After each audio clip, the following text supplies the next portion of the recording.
دن کے 11 بجے ہیں۔ السلام علیکم، یہ ریڈیو پاکستان ہے۔ مدثرہ اطہر سے خبریں سنیے۔ اہم خبروں کا خلاصہ۔ وزیر اعظم نے کہا ہے کہ ملک کی معاشی بحالی اور سلامتی محصولات کی وصولی میں اضافے پر منحصر ہے۔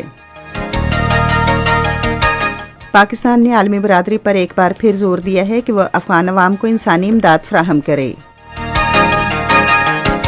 امریکہ نے جمہوریت کے بارے میں آن لائن سربراہ کانفرنس میں پاکستان، عراق اور بھارت سمیت تقریباً 110 ملکوں کو شرکت کی دعوت دی ہے، جو دسمبر میں ہوگی۔ آج بھارت میں junior world cup hockey tournament میں پاکستان اپنا پہلا میچ جرمنی کے خلاف کھیلے گا۔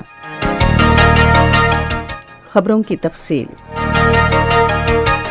وزیر اعظم عمران خان نے ایف بی آر کے ٹریک اینڈ ٹریس سسٹم کو ایک سنگ میل قرار دیتے ہوئے کہا ہے کہ ٹیکس وصولی کے نظام میں ٹیکنالوجی کے استعمال سے محصولات کی وصولیوں میں اضافے اور ٹیکس چوری روکنے میں مدد ملے گی۔ وہ اسلام آباد میں فیڈرل بورڈ آف ریونیو کی طرف سے متعارف کرائے گئے پہلے ٹریک اینڈ ٹریس سسٹم کے اجرا کی تقریب سے خطاب کر رہے تھے۔ وزیر اعظم نے امید ظاہر کی کہ ایف بی آر میں خودکار نظام کے استعمال، ٹیکس دہندگان اور وصولیاں کرنے والوں کے درمیان رابطے میں کمی لانے سے پاکستان 80 کھرب روپے سالانہ وصولیوں کا ہدف حاصل کر لے گا۔ انہوں نے کہا کہ ملک کی معاشی بحالی اور سلامتی محصولات کی وصولی میں اضافے پر منحصر ہے۔ اطلاعات و نشریات کے وزیر چودھری فواد حسین نے حکومت کے اس عزم کا اعادہ کیا ہے کہ عام انتخابات ہر قیمت پر الیکٹرانک ووٹنگ مشین کے ذریعے کرائے جائیں گے۔ وہ اسلام آباد میں وزیر اعظم عمران خان کی زیر صدارت وفاقی کابینہ کے اجلاس کے فیصلوں کے بارے میں صحافیوں کو بریفنگ دے رہے تھے۔ چودھری فواد نے کہا کہ حال ہی میں منظور کی جانے والی انتخابی اصلاحات پر عمل درآمد یقینی بنانے کے لیے الیکشن کمیشن سے رابطے کے لیے ایک وزارتی کمیٹی تشکیل دی گئی ہے۔ انہوں نے کہا کہ کمیٹی اگلے عام انتخابات میں الیکٹرانک ووٹنگ مشین کے استعمال کے بارے میں تمام تفصیلات کو حتمی شکل دے گی، جن میں مشین کی قیمت، تعداد اور دوسرے امور شامل ہیں۔ قومی سلامتی کے مشیر معین یوسف نے عالمی برادری پر زور دیا ہے کہ افغان عوام کو انسانی امداد فراہم کرے۔ سی این این کو دیے گئے ایک انٹرویو میں انہوں نے کہا کہ پاکستان سے جو کچھ ہو سکتا ہے وہ کر رہا ہے اور امدادی سامان بھیج رہا ہے۔ انہوں نے کہا کہ ہم نے عالمی تنظیموں کے لیے فضائی اور زمینی پل بننے کی بھی پیشکش کی تاکہ وہ افغانستان کو ضروری امدادی سامان بھیجیں۔ مشیر نے کہا کہ عالمی ادارہ خوراک کے مطابق رواں موسم سرما میں تقریباً 2 کروڑ 30 لاکھ افغانوں کو خوراک کی قلت کا سامنا ہوگا۔ انہوں نے کہا کہ مغربی ذرائع ابلاغ کی رپورٹس کے مطابق گھریلو اشیاء خورد و نوش کے حصول کے لیے خواتین اپنے بچے فروخت کر رہی ہیں۔ انہوں نے کہا کہ اصل مسئلہ یہ ہے کہ ہر قسم کی امداد کی فراہمی اور صحت کے عملے کو تنخواہوں کی ادائیگی کے لیے عالمی انسانی تنظیموں کو کیوں اجازت نہیں دی جا رہی کہ افغانستان میں ان سے رقم حاصل کی جا سکے۔ کینیڈا میں پاکستان کا ہائی کمیشن پاکستان میں کینیڈا جیسا تعلیمی ماحول پیدا کرنے کے لیے مستقبل میں متعدد ویبنار کا اہتمام کرے گا۔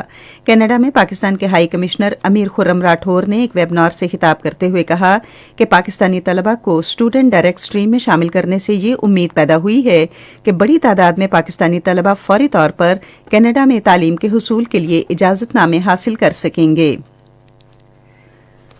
انسانی حقوق کی وزیر شیریں مزاری نے اقوام متحدہ کی انسانی حقوق کونسل اور عالمی برادری پر زور دیا ہے کہ بھارت کے غیر قانونی زیر قبضہ جموں و کشمیر میں بھارتی جنگی جرائم کا نوٹس لے اور کارروائی کرے۔ ایک ٹویٹ میں انہوں نے کہا کہ فضائی مودی حکومت کے تحت بھارت کے غیر قانونی زیر قبضہ جموں و کشمیر میں بھارتی جنگی جرائم کا سلسلہ جاری ہے۔